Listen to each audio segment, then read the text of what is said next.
الذين ينفقون أموالهم بالليل والنهار سرا وعلانية فلهم أجرهم عند ربهم ولا خوف عليهم ولا هم يحزنون.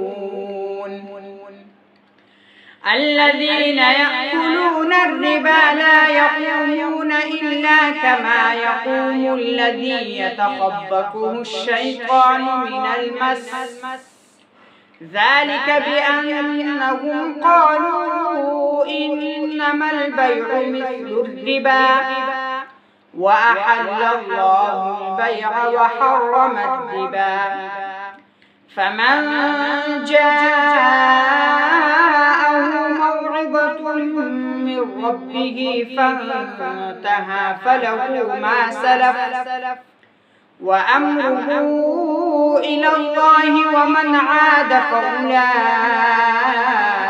أصحاب النار هم فيها خالدون.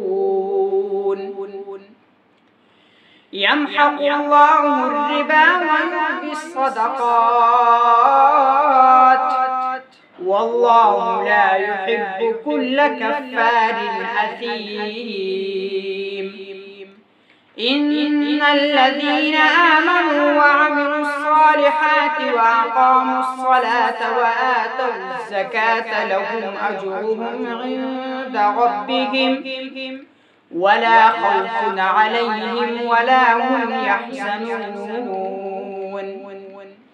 يا أيها الذين آمنوا اتقوا الله وذروا ما بقي من الربا إن كنتم مؤمنين،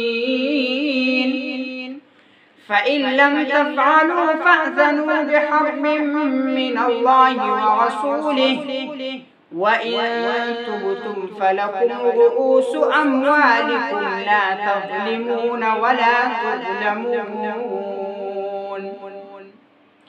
وإن كان ذو عسرة فنظرة إلى ميسرة وأن تصدقوا خير لكم إن كنتم تعلمون.